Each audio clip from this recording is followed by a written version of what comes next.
अस्सलाम वालेकुम। आज हम लोग 8051 माइक्रो कंट्रोलर सीरीज का 5th लेक्चर डिस्कस करेंगे। इस लेक्चर में हम लोग 8051 असेंबली लैंग्वेज की कुछ बेसिक्स देखेंगे कि 8051 की मोस्ट कॉमन इंस्ट्रक्शन कौन सी हैं, 8051 प्रोग्राम का स्ट्रक्चर क्या होता है, किन डिफरेंट कंपोनेंट से मिलकर एक असेंबली का प्रोग्राम बनता है, और उसके अलावा इस प्रोग्राम को 8051 माइक्रो कंट्रोलर के अंदर हैंडल किस तरह से किया जाता है। तो हम लोग स्टार्ट करते हैं। सबसे पहले असेंबली लैंग्वेज पर मूव करने से पहले हमें यह पता होना चाहिए कि in early days of computer programmers coded in machine language. Machine language zeros और वन से मिलके बनती है। बेसिकली एक प्रोग्राम को लिखने के लिए बाइनरी वैल्यूज यूज की जाती थी। ये बहुत ही स्लो प्रोसेस था, इसमें एरर की भी बहुत ज़्यादा गुंजाइश थी, क्योंकि अगर हम लोग इसको कंसिडर करें, अगर हम लोग इसको इमेजिन करें कि किस तरह से हमें एक मूव की इंस्ट्रक्शन लिखने के लिए पहले उसका कुछ बाइनरी बिट्स का कोड लिखना पड़ेगा, हमें इफ एल्स की कंडीशन लिखने के लिए उसका कुछ बाइनरी 0-1 का कोड लिखना पड़ेगा, मशीन कोड लिखना पड़ेगा। अगर इसमें से कोई एक सिंगल बिट भी फ्लिप हो जाती है तो हमारा पूरा प्रोग्राम जो है वो इनकरेक्ट हो जाएगा। तो मशीन लैंग्वेज के बाद जो सेकेंड लैंग्वेज इंट्रोड्यूस करवाई गई वो असेंबली लैंग्वेज थी। Assembly language provides us English like words, abbreviations that are called mnemonics. Assembly language हमें mnemonics provide करती है। ये basically abbreviations होती हैं मशीन कोड इंस्ट्रक्शंस की, जिनको याद रखना हमारे लिए ज़्यादा easy होता है। फॉर एग्जाम्पल अगर मुझे मूव करवाना है तो उसके लिए मूव की एक इंस्ट्रक्शन होगी। अगर मैं एडिशन करवाना चाहता हूं तो उसके लिए एड एब्रीवेशन यूज की जाएगी एडिशन का ऑपरेशन परफॉर्म करने के लिए। तो assembly language program series of lines से मिलके बनता है। ये सीरीज ऑफ लाइंस होती कौन सी हैं? ये असेंबली लैंग्वेज की इंस्ट्रक्शंस होती हैं। नंबर ऑफ इंस्ट्रक्शंस मिलके एक प्रोग्राम को डिफाइन करती हैं। तो जिस वक्त number of assembly language instructions मिलेंगी, ये एक असेंबली लैंग्वेज के प्रोग्राम को डिफाइन करेंगी।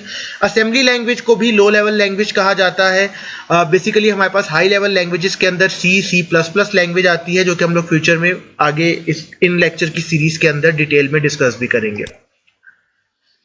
असेंबली लैंग्वेज डायरेक्टली डील करती है इंटरनल स्ट्रक्चर ऑफ सीपीयू के साथ। बेसिकली इसमें हमें रजिस्टर्स के साथ डील करना पड़ता है। हमने जो रैम मैपिंग अपनी सीरीज के लास्ट लेक्चर में देखी थी, हमें वो रजिस्टर्स पता होने चाहिए, हमें मेमोरी लोकेशंस पता होनी चाहिए रैम में, जो कि हम यूटिलाइज कर सकते हैं अपने टास्क को परफॉर्म करने के लिए। तो अगर हम लोग मशीन लैंग्वेज को असेंबली लैंग्वेज से कंपेयर करें तो मशीन लैंग्वेज आपके पास जीरोज और वन की फॉर्म में डिफाइन की जाती थी एक ऑपरेशन को परफॉर्म करने के लिए। फॉर एग्जांपल अगर हमें एक 25 वैल्यू जो है, एक कांस्टेंट वैल्यू हेक्सा वैल्यू एक ए रजिस्टर के अंदर मूव करनी होती थी, तो उसके लिए बाइनरी के अंदर बिट्स लिख के उसका कोड डिफाइन किया जाता था। फॉर एग्जांपल यहां पर हम लोग रेड में देख सकते हैं हाईलाइटेड कि अगर हमें ये मूव का ऑपरेशन परफॉर्म करवाना है तो इसके लिए हमें कुछ इंस्ट्रक्शंस देखनी पड़ेंगी, कुछ बुकलेट्स देखनी पड़ेंगी, और उसके बाद हमें पता चलेगा कि 7425 अगर हम लोग लिखेंगे तो ये हमारे पास ए रजिस्टर के अंदर 25 हेक्सा वैल्यू मूव करवाने का कोड है। असेंबली लैंग्वेज ने ये चीज आसान की। असेंबली लैंग्वेज आपके पास निमोनिक्स यूज करती है। इसमें हम लोग मूव के नाम से निमोनिक या ऑपकोड यूज कर सकते हैं। इसके बाद हम लोग ऑपरेंड्स यूज कर सकते हैं। ऑपरेंड्स वो वैल्यू होती हैं जिन पे ऑपरेशन परफॉर्म किया जाता है। तो हम लोगों के पास कुछ रजिस्टर्स हैं, इंटरनल रजिस्टर्स, जिसके लिए हमें रैम मैपिंग का पता होना जरूरी है। फॉर एग्जाम्पल 8051 में एक ए के नाम से भी रजिस्टर होता है, एक्यूमुलेटर के नाम से। हम लोग एक इमीडिएट वैल्यू, एक डेटा उठा रहे हैं हेक्साडेसिमल वैल्यू, और उसको उठा के एक्यूमुलेटर रजिस्टर के अंदर मूव कर रहे हैं असेंबली लैंग्वेज की कमांड को यूज करते हुए, जो कि मशीन लैंग्वेज से काफी इजियर है। इसके बाद अगर हम लोग 8051 के असेंबली लैंग्वेज स्ट्रक्चर की बात करें तो असेंबली लैंग्वेज इंस्ट्रक्शन के अंदर डिफरेंट पोर्शंस होते हैं। सबसे इंपॉर्टेंट कंपोनेंट एक असेंबली लैंग्वेज की इंस्ट्रक्शन के अंदर निमोनिक होता है। निमोनिक बेसिकली, जैसे कि हमने पहले कहा, it is an abbreviation easy to remember. For example addition के लिए एड, सब्ट्रैक्शन के लिए सब, मल्टीप्लिकेशन के लिए mul. Basically mnemonic gives the command to the CPU, it tells the CPU what to do. Operation perform क्या करना है, ये चीज बेसिकली निमोनिक डिफाइन करता है। इसके बाद ऑपरेंड्स होते हैं। ऑपरेशन परफॉर्म किसके ऊपर करना है, ये चीज बेसिकली ऑपरेंड्स के थ्रू डिफाइन की जाती है। तो एक इंस्ट्रक्शन के अंदर एक सिंगल ऑपरेंड भी हो सकता है, मल्टीपल ऑपरेंड्स भी हो सकते हैं। ये जब हम इंस्ट्रक्शंस देखेंगे तो हमें आइडिया होगा कि कुछ ऐसी इंस्ट्रक्शन है जिनमें सिर्फ 2 ऑपरेंड होंगे, कुछ ऐसी इंस्ट्रक्शन होंगी जो कि सिंगल ऑपरेंड के थ्रू ऑपरेशन परफॉर्म कर रही होंगी। तो वो डेटा आइटम्स जिन पे ऑपरेशन परफॉर्म करना है उनको ऑपरेंड्स कहा जाता है, और इन डेटा आइटम्स पे जो ऑपरेशन परफॉर्म करना है ये निमोनिक से रिप्रेजेंट किया जाता है। तो एक प्रोग्राम आपके पास सीरीज ऑफ लाइंस या सीरीज ऑफ स्टेटमेंट से मिलके बनता है। Assembly language instructions basically CPU को डिफाइन करती हैं कि टास्क परफॉर्म क्या करना है। असेंबली लैंग्वेज इंस्ट्रक्शंस के अलावा आपके प्रोग्राम के अंदर कुछ और पार्ट भी हो सकते हैं। फॉर एग्जांपल डायरेक्टिव्स, बेसिकली इनको सूडो इंस्ट्रक्शंस भी कहा जाता है। ये असेंबलर को इंस्ट्रक्शन देती हैं, बेसिकली डायरेक्शंस देती हैं। ये कोई स्पेस नहीं ले रही होती, ये कुछ स्पेसिफिक टास्क डिफाइन करने के लिए यूज की जाती हैं। आज के लेक्चर के एंड में हम ये भी देखेंगे कि ये बेसिकली क्या इंस्ट्रक्शन दे रही होती हैं, क्या डायरेक्शन दे रही होती हैं, और ये बेसिकली क्यों स्पेस नहीं कंज्यूम कर रही होती।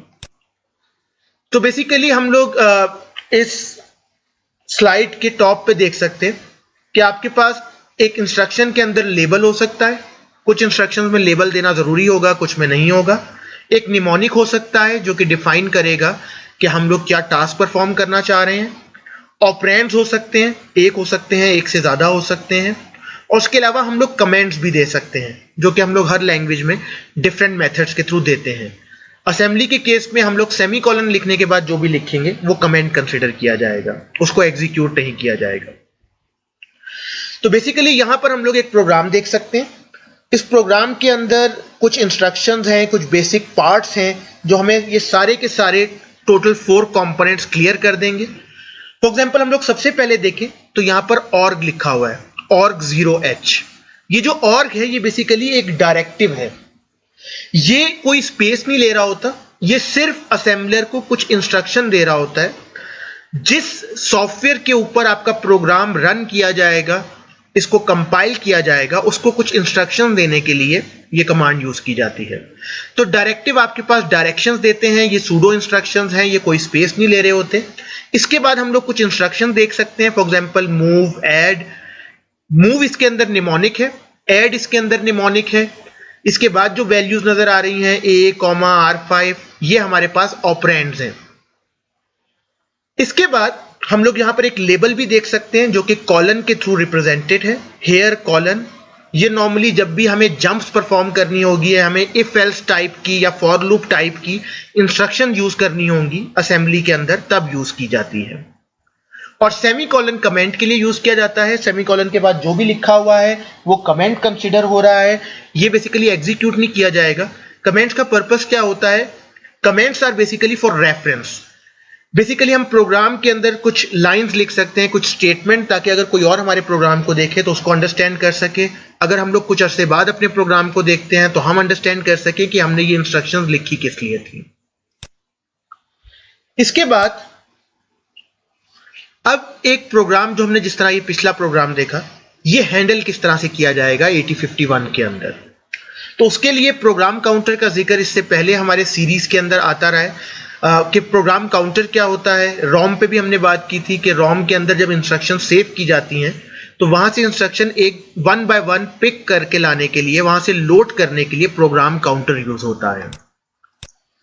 इसको पीसी भी कहते हैं, program counter register. Basically program counter points to the address of the next instruction to be fetched for execution. Next instruction कौन सी फेच करनी है एग्जीक्यूशन के लिए, ये प्रोग्राम काउंटर इंडिकेट करता है, डिफाइन करता है। जो 8051 में प्रोग्राम काउंटर है वो 16 बिट्स का है। इसका मतलब यह है कि ये आपके पास जो प्रोग्राम के एड्रेसेस एक्सेस कर सकता है वो 0000 से FFFF तक, मतलब 2⁻16, जो कि हमारे पास 64K बनता है।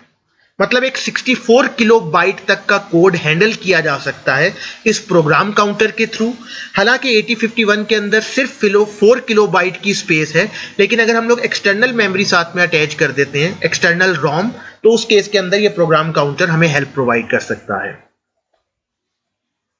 तो सीपीयू जैसे ही ऑप कोड को, किसी इंस्ट्रक्शन के ऑप कोड को फेच करता है, ये फेच किया जाता है रोम के अंदर से, प्रोग्राम काउंटर के अंदर इंक्रीज हो जाता है। बेसिकली प्रोग्राम काउंटर इंक्रीज होके या इंक्रीमेंट होके ये डिफाइन करता है कि अब now I have to fetch another instruction, next instruction. तो प्रोग्राम काउंटर 0 से स्टार्ट होता है, इसका मतलब रोम के अंदर आपकी पहली इंस्ट्रक्शन 0 लोकेशन पे होनी चाहिए। फिर उसके बाद जैसे ही फर्स्ट इंस्ट्रक्शन एग्जीक्यूट हो जाएगी, प्रोग्राम काउंटर इंक्रीमेंट हो जाएगा नेक्स्ट इंस्ट्रक्शन की तरफ, उसकी वैल्यू इंक्रीज कर जाएगी। इसका मतलब पहली इंस्ट्रक्शन परफॉर्म हो चुकी, अब नेक्स्ट इंस्ट्रक्शन की तरफ मूव करना है। 8051 के अंदर मेजॉरिटी ऑफ रजिस्टर्स रीसेट हो जाते हैं जब उनको पावर अप किया जाता है, या माइक्रो कंट्रोलर को अगर हम लोग रीसेट करें तो ज़्यादातर रजिस्टर्स की वैल्यू 0 हो जाती है, सिवाय स्टैक पॉइंटर के। वो हमने लास्ट लेक्चर में बात की थी कि उसकी वैल्यू 07 से स्टार्ट होती है 8051 के अंदर। तो 8051 के अंदर प्रोग्राम काउंटर की वैल्यू इनिशियली 0 होती है। इसका मतलब क्या है कि जब माइक्रो कंट्रोलर स्टार्ट होगा 8051, जब बूट करेगा तो उस वक्त सबसे पहले वो रोम एड्रेस 0 पे जाएगा और वहां पर जो फर्स्ट इंस्ट्रक्शन पड़ी होगी उसको उठा के लाकर एग्जीक्यूट करेगा। रोम की 0 लोकेशन पे पड़ी हुई इंस्ट्रक्शन उठाकर एग्जीक्यूट की जाएगी क्योंकि प्रोग्राम काउंटर की वैल्यू 0 है। अब हम किस तरह से पुट करें 0 लोकेशन के ऊपर इंस्ट्रक्शन को, तो इसके लिए जो हमने एक डायरेक्टिव देखा था ऑर्ग के नाम से, org basically defines the beginning of your program, कि आपके प्रोग्राम की इंस्ट्रक्शंस कहां पर सेव की जाएं मेमोरी के अंदर। तो यहां पर हम लोग देख सकते हैं कि कोड प्लेसमेंट रोम के अंदर कैसे की जाती है। हमारा वही सैंपल प्रोग्राम जो हमने पीछे देखा था, जब हम ऑर्ग 0 लिखते हैं, ये एक डायरेक्टिव है, ये खुद कोई स्पेस नहीं ले रहा।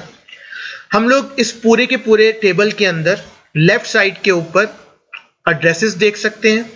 यहां पर हम लोग देख सकते हैं 0000 प्रोग्राम काउंटर की वैल्यू, और या फिर हम इसको रोम की वैल्यू कह सकते हैं कि रोम के अंदर किन लोकेशंस के ऊपर ये इंस्ट्रक्शन सेव की जाएंगी। इसके बाद हम लोग ये देख सकते हैं जब हमने ऑर्ग 0 लिखा तो इसका मतलब जब नेक्स्ट इंस्ट्रक्शंस जो आपका कोड आ रहा है इसको रोम में 0 लोकेशन से ऑनवर्ड सेव करवाया जाएगा। इसके बाद नेक्स्ट इंस्ट्रक्शन लिखी है मूव R5, #25H। इसका हम लोग मशीन कोड देख सकते हैं 7D25 बनता है, और बेसिकली ये आपके पास रोम की 0 लोकेशन के ऊपर सेव हुआ। ये सिर्फ 0 लोकेशन पे सेव नहीं हुआ क्योंकि ये 2 बाइट का डाटा है और आपकी हर लोकेशन 1 बाइट की है, तो 7D बेसिकली 0 पे सेव हुआ है और 25 सेव होगा 1 लोकेशन के ऊपर। इसके बाद एक और इंस्ट्रक्शन लिखी थी हमारे प्रोग्राम में मूव R7, #34। ये भी 2 बाइट की इंस्ट्रक्शन है। आपकी हर इंस्ट्रक्शन का साइज चेंज हो सकता है। तो यहां पर 7F आपके पास 2 लोकेशन पे सेव हुआ, 3-4 आपके पास जो इसका मशीन कोड है कन्वर्ट होने के बाद हमारे सॉफ्टवेयर के बाद ये सेव होगा 3rd लोकेशन के ऊपर। और इसी तरह से स्टेप बाय स्टेप आपकी इंस्ट्रक्शन असेंबली से कन्वर्ट की जाएंगी मशीन कोड के अंदर और इनको रोम लोकेशंस के ऊपर सेव कर दिया जाएगा। बेसिकली ये कन्वर्जन हमारा पर्पस नहीं होता, ये हम लोगों का बेसिकली हमने परफॉर्म नहीं करना होता, हमारी रिस्पॉन्सिबिलिटी नहीं होता। हम लोग असेंबली के अंदर या सी के अंदर कोड लिखते हैं और उसको सॉफ्टवेयर के अंदर पास करते हैं। सॉफ्टवेयर असेंबली की इंस्ट्रक्शंस को मशीन कोड में कन्वर्ट करके मेमोरी के अंदर सेव कर देता है। क्योंकि आपका माइक्रो कंट्रोलर, आपका माइक्रो प्रोसेसर, आपकी डिवाइसेस सिर्फ जीरोज और 1 की लैंग्वेज समझ सकते हैं। ये डिजिटल डिवाइसेस हैं, ये सिर्फ जीरोज और 1 में डाटा होगा तो उसको समझ पाएंगे। तो बेसिकली हम लोग देख सकते हैं कि आपकी हर इंस्ट्रक्शन डिफरेंट साइज ले रही है। ये 0th लोकेशन से स्टार्ट होना शुरू होगी ऑर्ग 0 की वजह से, और ऑनवर्ड कॉरस्पॉन्डिंग जो भी कंसेक्टिव लोकेशंस हैं उनके ऊपर सेव होती रहेगी। इसमें अगर हम लोग बाइट बाइट देखें तो हम लोग देख सकते हैं कि यही जो हमारे पास 7D था बेसिकली ये 0th लोकेशन पे होगा, 25 1 लोकेशन पे, इसी तरह 7F हमारे पास 3rd लोकेशन के ऊपर, 34 हमारे पास 4th लोकेशन के ऊपर, और ऑनवर्ड हमारे पास डाटा रोम स्पेस के अंदर सेव कर दिया जाएगा। तो 8051 को जब पावर अप किया जाता है, प्रोग्राम काउंटर सबसे पहले 0th लोकेशन के ऊपर जाकर इंस्ट्रक्शन को फेच करता है। एग्जीक्यूट करने पे जब वो 7D को उठाता है तो 7D को फेच करने के बाद, डिकोड करने के बाद उसको पता चलता है कि 25 वैल्यू भी इसी से रिलेट कर रही है, ये बेसिकली इसी इंस्ट्रक्शन का पार्ट है। सिर्फ 7D को एनालाइज करने से पता चल जाता है कि ये मूव की इंस्ट्रक्शन है जिसके आगे ऑपरेंड भी यूज होना है, जो कि 25 वैल्यू है। इसके बाद प्रोग्राम काउंटर की वैल्यू 2 बाइट छोड़ के इंक्रीमेंट कर जाती है और सेकंड जो 0002H लोकेशन है, जो कि बेसिकली रोम की थर्ड लोकेशन बनती है, उस पर जंप कर जाएगी और इसी तरह कोड को बार बार उठाया जाता रहेगा और एग्जीक्यूशन के बाद नेक्स्ट इंस्ट्रक्शन के ऊपर प्रोग्राम काउंटर इंक्रीमेंट करता रहेगा। तो ये एक ओवरव्यू कि जब 8051 को रीसेट किया जाता है या स्टार्ट किया जाता है तो उसके रजिस्टर्स की वैल्यू क्या होती है। रैम आपके पास कि रैम की जितनी लोकेशंस हैं वो नॉर्मली 0 होती हैं, सारी के सारी वैल्यूज पे 0 हुआ होगा। प्रोग्राम काउंटर 0, अक्यूमुलेटर 0, इसी तरह आपके पास बी रजिस्टर भी 0 होगा। इसके अलावा PSW प्रोग्राम स्टेटस वर्ड, ये एक भी रजिस्टर है, ये भी 0 है।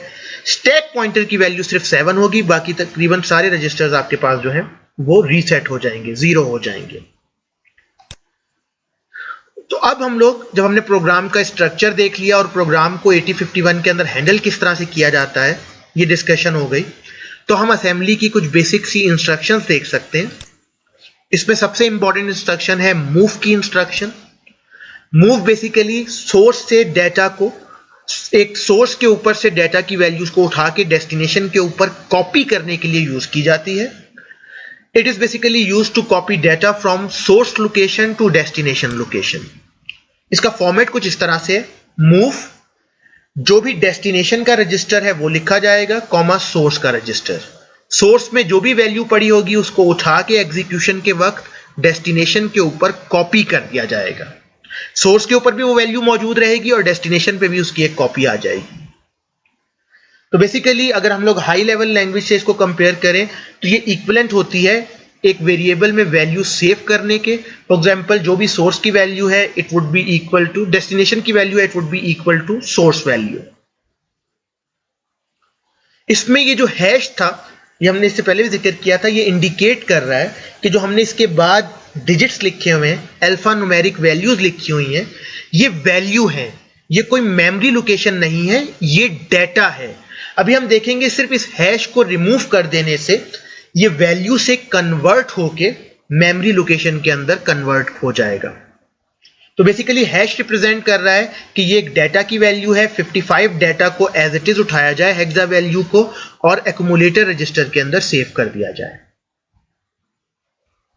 मूव इंस्ट्रक्शन सोर्स को इफेक्ट नहीं करती, ये अभी भी हम लोगों ने बात की इससे पहले। तो हमने हैश 23H लिखा, इसका मतलब hexa value 23H R6 register के अंदर मूव हो जाए। हम लोग खाली हैश 23 लिख देते, साथ में H ना लिखते, तो ये वैल्यू डेसिमल कंसिडर की जाती। 23 हमने डेसिमल डायरेक्टली लिख दिया, जो कि हमारी नॉर्मल लाइफ के अंदर, नॉर्मल वर्ल्ड के अंदर यूज किया जाता है।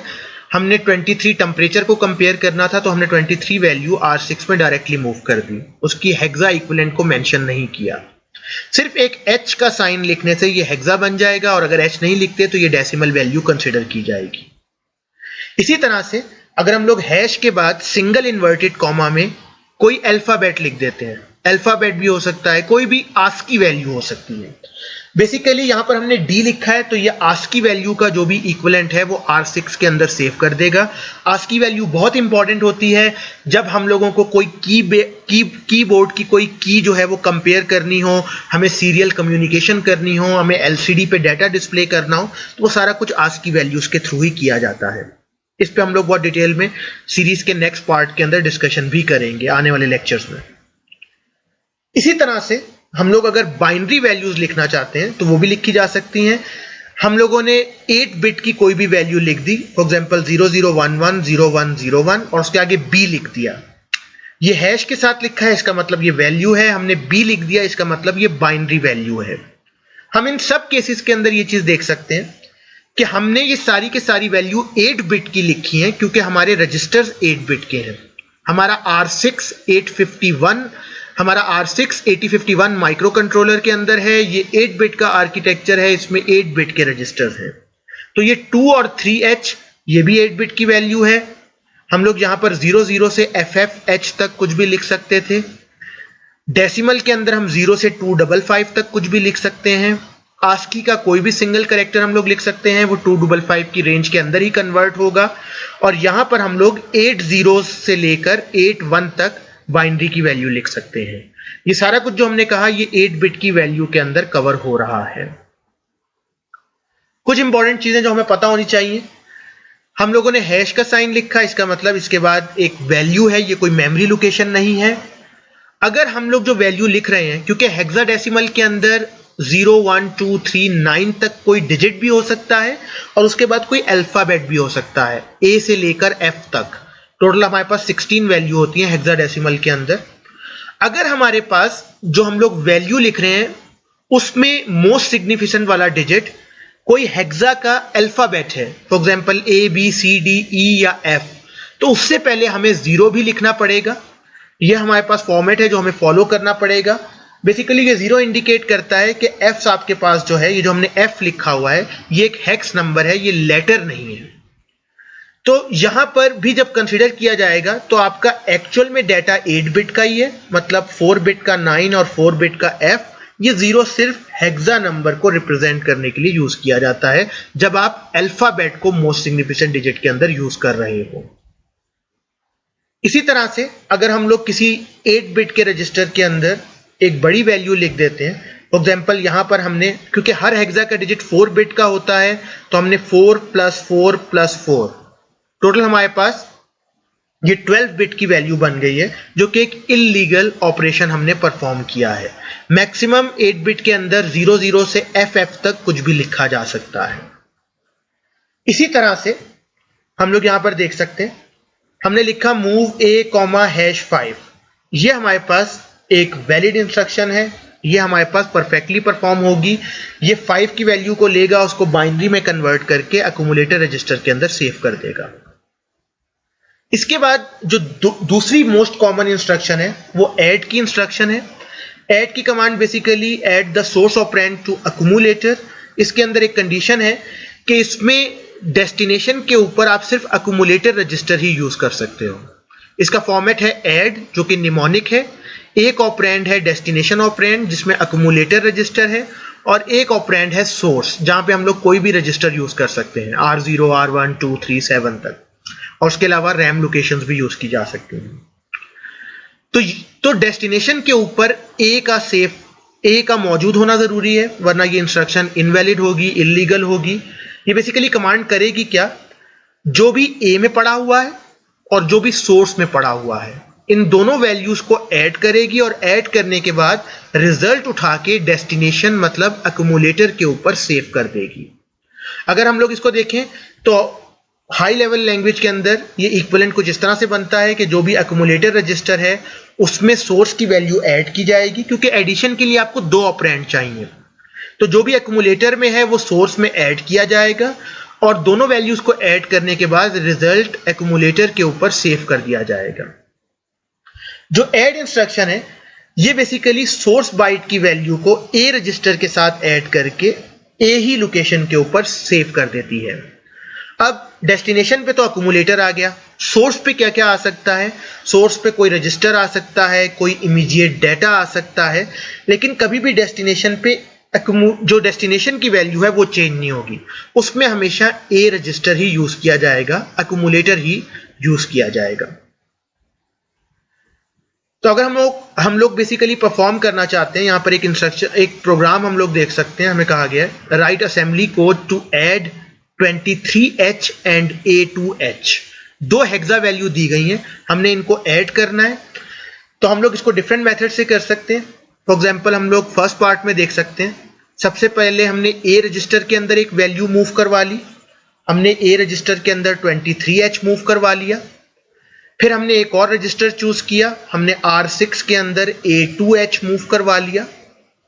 इसके बाद हमने इन दोनों वैल्यूज के लिए ऐड A, R6 की कमांड यूज कर ली। ये कमांड क्या करेगी, A के अंदर जो पड़ी है वैल्यू 23H उसको उठाएगी, जो R6 में वैल्यू पड़ी है A2 उसको उठाएगी, दोनों को ऐड करेगी, और ऐड करने के बाद रिजल्ट अक्यूमुलेटर के ऊपर सेव कर देगी। एक चीज इन इंस्ट्रक्शंस में ब्लू पार्ट में आप ये भी देख सकते हो कि जब हमने 23H लिखा, हमें इससे पहले 0 लिखने की जरूरत नहीं है। जब हमने मोस्ट सिग्निफिकेंट बाइट के अंदर हेक्साडेसिमल नंबर के अंदर कोई अल्फाबेट लिखा है A से F के दरमियान, तो उससे पहले हमें 0 लिखना होगा। इसी तरह अगर हम लोग रजिस्टर्स की वेस्टेज बचाना चाहते हैं तो हम लोग कुछ इस तरह से भी प्रोग्राम लिख सकते थे। हमने A के अंदर पहली वैल्यू मूव करवा ली, फॉर एग्जाम्पल 23H, और उसके बाद हमने कमांड यूज कर ली add a, #0a2h। अब A में पहले से 23H पड़ा हुआ है, 23H को उठाया जाएगा, A2H के साथ ऐड कर लिया जाएगा और रिजल्ट A के ऊपर सेव कर दिया जाएगा। तो हम इन दोनों पार्ट को कंपेयर करें तो हमने यहां पर R6 की यूजेज रिड्यूस कर दी है, हमें R6 एक रजिस्टर वेस्ट नहीं करना पड़ा। इनवैलिड इंस्ट्रक्शंस की बात करें तो मैं ऐड R6 नहीं लिख सकता, डेस्टिनेशन के ऊपर अक्यूमुलेटर का आना जरूरी है। ये एक इनवैलिड कमांड है जो 8051 में एग्जीक्यूट नहीं होगी। इसी तरह से अगर मैं ऐड R6, A लिख देता हूं तो ये भी नहीं हो सकता। हमेशा डेस्टिनेशन के ऊपर 8051 की ऐड की कमांड के अंदर एक्यूमुलेटर रजिस्टर आएगा। मूव के अंदर हमने देखा था सोर्स डेस्टिनेशन पे कोई भी रजिस्टर हो सकता है। तो लास्ट पार्ट के अंदर कुछ इंपॉर्टेंट डायरेक्टिव्स, जिनमें से एक की हमने बात की भी। ऑर्ग बेसिकली डिफाइन करता है, इंडिकेट करता है beginning of the address. Basically यहां पर हम लोग ऑर्ग के बाद हेक्सा या डेसिमल किसी के अंदर कोई एक डिजिट लिख सकते हैं। हम लोग बेसिकली वो एड्रेस लिख सकते हैं जिस पे हम लोग इंस्ट्रक्शंस को सेव करना चाह रहे होंगे। अगर नंबर के साथ हम H नहीं लिखते तो वो डेसिमल वैल्यू कंसिडर होगी। इसी तरह से एक एंड का डायरेक्टिव आपकी पूरे प्रोग्राम के एंड पे लिखा जाता है। बेसिकली एंड ये डिफाइन करता है कि ये आपकी फाइल का एंड है, इसके बाद कोई इंस्ट्रक्शन नहीं उठानी, उसको कन्वर्ट नहीं करना। तो जो हमने पीछे प्रोग्राम का सैंपल देखा था उसमें टॉप के ऊपर ऑर्ग आ रहा था और बॉटम के ऊपर कोड के बिल्कुल लास्ट लाइन एंड आ रही थी। एंड इंडिकेट करता है कि basically this is the end of your program. इसके बाद वाली इंस्ट्रक्शंस अगर आपने कोई लिखी भी हैं तो वो कन्वर्ट नहीं की जाएंगी, वो माइक्रो कंट्रोलर के अंदर रन नहीं की जाएंगी। जो एक्सटेंशन यूज की जा रही होती है 8051 के केस में .asm हो सकती है, .a हो सकती है, .a51 हो सकती है।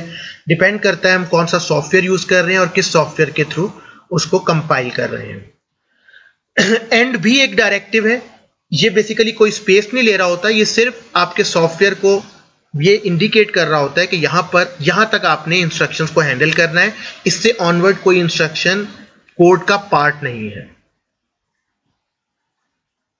इसके अलावा एक डायरेक्टिव है EQU के नाम से, इक्वेट के नाम से। बेसिकली ये आपके पास डायरेक्टिव है, कोई स्पेस नहीं ले रहा होगा।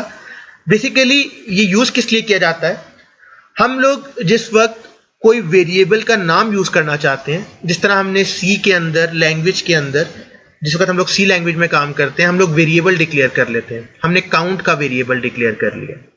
अब हम लोग काउंट को अपने प्रोग्राम में थ्रू आउट यूज कर सकते हैं और उसकी हेल्प से वेरिएबल के अंदर ऑपरेशन परफॉर्म कर सकते हैं।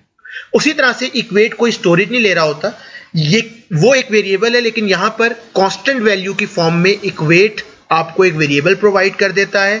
हमने लिखा काउंट, उसके बाद EQU, ये काउंट की जगह पे हम लोग कोई भी नाम लिख सकते थे, कोई भी की बेसिकली यूजर डिफाइंड वर्ड लिख सकते थे। हमने लिखा काउंट EQU इक्वेट और उसके बाद कोई वैल्यू लिख दी। हमने 25 लिखा है, इसका मतलब ये डेसिमल वैल्यू है, अगर इसके साथ H लिख देते तो ये हेक्साडेसिमल वैल्यू होती। अब थ्रू आउट प्रोग्राम जहां पर हम लोग ये 25 वैल्यू यूज करना चाहते हैं, हम वहां पर काउंट का लफ्ज यूज कर सकते हैं। जब जब काउंट यूज किया जाएगा बेसिकली ये कांस्टेंट वैल्यू 25 को इंडिकेट कर रहा है। इसका बेसिकली बेनिफिट क्या है, हमने डिफरेंट लोकेशंस के ऊपर ये 25 वैल्यू यूज करनी थी। अगर हमें प्रोग्राम में कहीं पर चेंज करनी पड़ती है, फॉर एग्जाम्पल ये टेम्परेचर की वैल्यू है जिसपे हम लोग डिफरेंट कंडीशंस लगाना चाहते हैं। अब अगर हमें किसी एक वैल्यू को चेंज करना है, 25 से 30 करना है, तो या तो मैं पूरे प्रोग्राम में जाके चेक करूं कहां कहां मैंने 25 यूज किया था, इसको रिप्लेस कर दूं, या फिर मैं एक इक्वेट के थ्रू कांस्टेंट डिक्लेयर कर लेता हूं काउंट नाम का। जब भी मैं इसके अंदर चेंज करूंगा, जहां जहां काउंट यूज हुआ है ऑटोमेटिकली उसकी वैल्यू चेंज हो जाएगी। तो ये एक इंपॉर्टेंट डायरेक्टिव है जो कि हमारी प्रोग्रामिंग में हेल्प प्रोवाइड कर सकता है, हमारे कोड को मोर ऑर्गेनाइज कर सकता है। इसके बाद जो लास्ट डायरेक्टिव है हमारे पास है इंपॉर्टेंट, वो db के नाम से है, डिफाइन बाइट के नाम से। बेसिकली इसके थ्रू हम लोग कोई भी 8 बिट का डाटा डिफाइन कर सकते हैं। हमने इससे पहले भी 8 बिट का डाटा देखा था, लेकिन वो रजिस्टर्स के अंदर हमने डायरेक्टली लिख दिया था। ये बेसिकली किस लिए यूज होता है, ये आपकी मेमोरी लोकेशन के अंदर कांस्टेंट टेबल डिफाइन करने के लिए, लुकअप टेबल डिफाइन करने के लिए यूज किया जाता है। हमें decimal value, binary value, hexa value या आस्की वैल्यू, कोई भी वैल्यू डिक्लेयर करनी है, डिफाइन करनी है, तो वो हम लोग डीबी के डायरेक्टिव के थ्रू कर सकते हैं। बेसिकली हम लोग यहां पर देख सकते हैं, हमने एक लोकेशन डिक्लेयर की। ये हमारा कोड नहीं है, ये हमारे पास कुछ टेबल है, कुछ ऐसी वैल्यूज हैं जो हमने अपने कोड के अंदर सेव की हुई हैं। तो हमने इसको एक अलग लोकेशन मेंशन की, और 500H, इसका मतलब आपकी रोम के अंदर 500H से ऑनवर्ड ये वैल्यू सेव की जाएंगी। हमने लिखा db डिफाइन बाइट, हर वेरिएबल से पहले हमें db लिखना पड़ेगा। db लिख के 28 लिखा, तो इसका मतलब ये डेसिमल वैल्यू है, इसको डायरेक्टली लेगा, कन्वर्ट कर लेगा। अगर हम 39H लिख देते तो ये हेक्सा वैल्यू एक सिंगल बाइट की डिक्लेयर कर देता। इसी तरह से हमने बाइनरी में 8 बिट की वैल्यू लिख दी, तो ये 8 बिट की वैल्यू डिफाइन कर देगा। इसी तरह हमने 510H लोकेशन एक डिक्लेयर की, और उस पर इन्वर्टेड कॉमास के अंदर 2591 लिख दिया। जब भी हम लोग इन्वर्टेड कॉमा यूज करेंगे, इसका मतलब हम आस्की वैल्यू के साथ डील कर रहे हैं। पीछे भी हमने देखा था एक आस्की वैल्यू, अगर आप एक सिंगल लेटर यूज कर रहे हो तो उसके लिए सिंगल इन्वर्टेड कॉमास होंगे, अगर आप मल्टीपल आस्की की वैल्यू यूज कर रहे हो तो उसके लिए डबल इन्वर्टेड कॉमा यूज होंगे। तो हमने यहां पर एक वैल्यू डिक्लेयर की 2591, ये आस्की स्ट्रिंग है बेसिकली, जो हमने 510 हेक्सा लोकेशन के ऊपर मेमोरी में सेव की है। इसी तरह से 518H लोकेशन के ऊपर हमने एक पूरी स्ट्रिंग सेव की, माई नेम इज जो के नाम से। बेसिकली ये सेव किस तरह से हो रही होगी, हमने जो भी लोकेशन सेव की है 518H जो हमने मेंशन किया है, इस 518H के ऊपर M सेव हो रहा होगा, क्योंकि M एक सिंगल बाइट का है। 519H के ऊपर Y सेव हो रहा होगा, उससे नेक्स्ट बाइट के ऊपर स्पेस की वैल्यू सेव हो रही होगी, उससे नेक्स्ट लोकेशन पे N, फिर A। ये सारी के सारे आस्की कैरेक्टर एक एक बाइट के हैं। हम जो भी लोकेशन और के थ्रू मेंशन कर रहे हैं, उससे ऑनवर्ड सिंगल सिंगल लोकेशन के ऊपर, सिंगल सिंगल बाइट के ऊपर ये आस्की वैल्यू सेव होती जाएंगी। बेसिकली ये एक इंपॉर्टेंट पार्ट है, एक इंपॉर्टेंट डायरेक्टिव है। हमें जब LCD के ऊपर अपने मैसेजेस शो करवाने होते हैं, LCD के ऊपर कोई मैसेज हम लोग, कोई रीडिंग्स हम लोग, कोई पैरामीटर्स हम लोग डिस्प्ले करना चाहते हैं, उस वक्त ये एक इंपॉर्टेंट रोल प्ले करता है। तो हम लोग इसको डिटेल में देखेंगे अपने सीरीज के नेक्स्ट पार्ट के अंदर, जहां पर हम लोग इसको यूज करेंगे। तो आज के लिए इतना ही। इस पार्ट के अंदर हम लोगों ने देखा कि 8051 की बेसिक इंस्ट्रक्शंस कौन सी हैं, उनको यूज किस तरह से कर सकते हैं, और एक प्रोग्राम का बेसिक स्ट्रक्चर क्या होता है। तो यहां पे हम लोग खत्म करते हैं। Thank you.